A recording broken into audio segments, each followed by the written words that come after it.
राज्यात 6वा वित्त आयोग. मंत्रिमंडळाची मंजुरी. नगरपालिका पंचायती सक्षम करण्यासाठी निधीची शिफारस.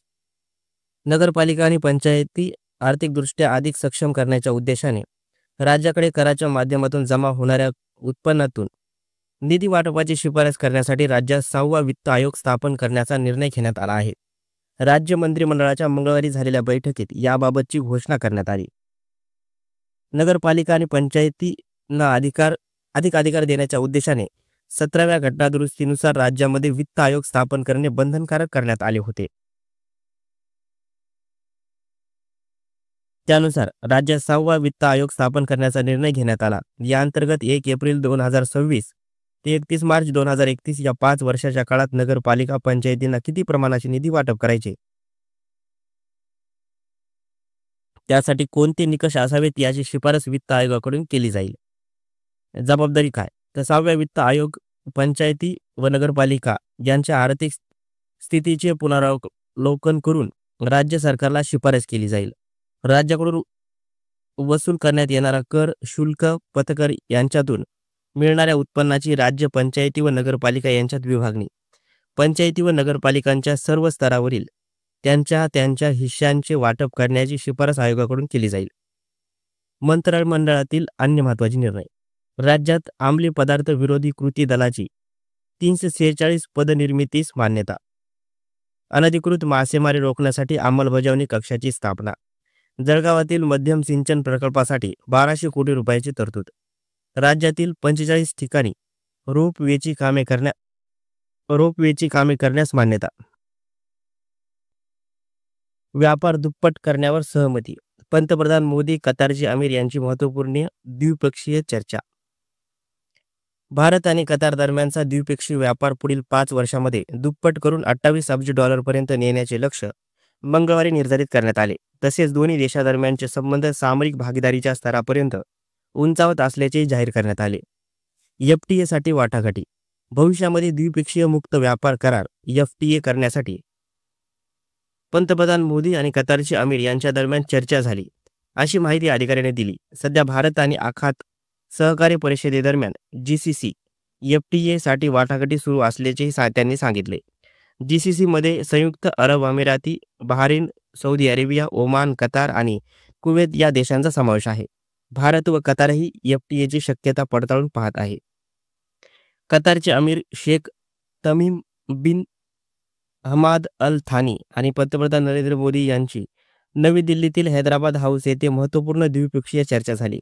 त्यावेळी दोन्ही देशांदरम्यान नेत्यादरम्यान व्यापार, गुंतवणूक, तंत्रज्ञान, ऊर्जा आणि सामान्य जनतेचा आपसापसातील संपर्क यावर लक्ष केंद्रित करून द्विपक्षीय संबंध अधिक बळकट करण्याचा निर्धार करण्यात आला.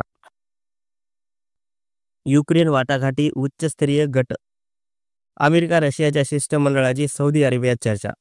युक्रेनमध्ये शांतता प्रस्थापित करण्यासाठी स्वतंत्र गटाची निर्मिती करण्याचा निर्णय अमेरिका आणि रशियाच्या उच्चस्तरीय शिष्टमंडळाच्या चर्चेमध्ये मंगळवारी घेण्यात आले. सौदी अरेबियाची राजधानी रियाधमधील दिरिया पॅलेस येथे झालेली ही चर्चा 4 तासापेक्षा जास्त काळ सुरू होती. मात्र या चर्चेमध्ये युक्रेनला सहभागी करून घेण्यात आले नाही. ट्रम्प-पुतीन पुढील आठवड्यात भेट. अमेरिकेचे अध्यक्ष डोनाल्ड ट्रम्प आणि रशियाचे अध्यक्ष व्लादिमीर पुतीन यांची पुढील आठवड्यात भेट होईल, असे या बैठकीत निश्चित करण्यात आले. मात्र अमेरिकेने रशियावर लादलेल्या निर्बंधाविषयी कोणतीही चर्चा झाली नाही, असे रशियाच्या स्वायत्त निधीचे प्रमुख किरिल दिमित्रिव यांनी CNN ला सांगितले. भविष्यात काही संयुक्त उपाययोजना केल्या जातील आणि राजकीय मतभेद सोडविले जातील, असेही म्हटले.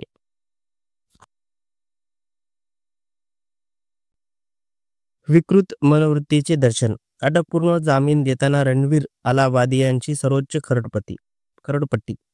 संमेलनाच्या इंडियाज गॉट टॅलेंट या YouTube कार्यक्रमात असभ्य टिप्पणी केल्याप्रकरणी वादात सापडलेल्या रणवीर अलाहाबादिया यांना सर्वोच्च न्यायालयाने मंगळवारी सशस्त्र अटकपूर्व जामीन दिला.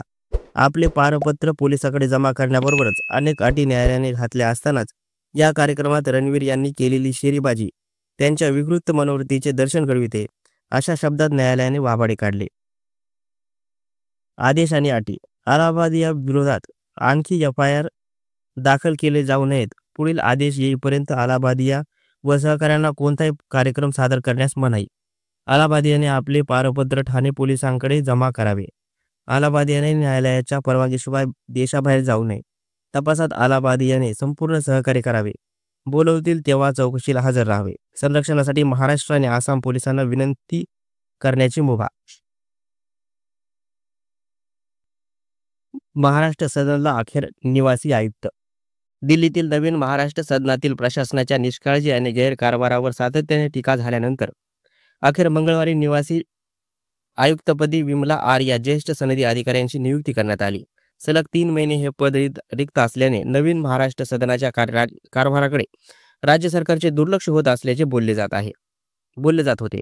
सध्या विमला आर यांच्याकडे समग्र शिक्षा अभियानाच्या राज्य प्रकल्प संचालक पदाची जबाबदारी आहे. त्यांची मंगळवारी राज्याच्या सामान्य प्रशासन मंत्रालयाकडून दिल्लीतील महाराष्ट्र सदनाच्या निवासी आयुक्त व सचिवपदी नियुक्ती केली गेली.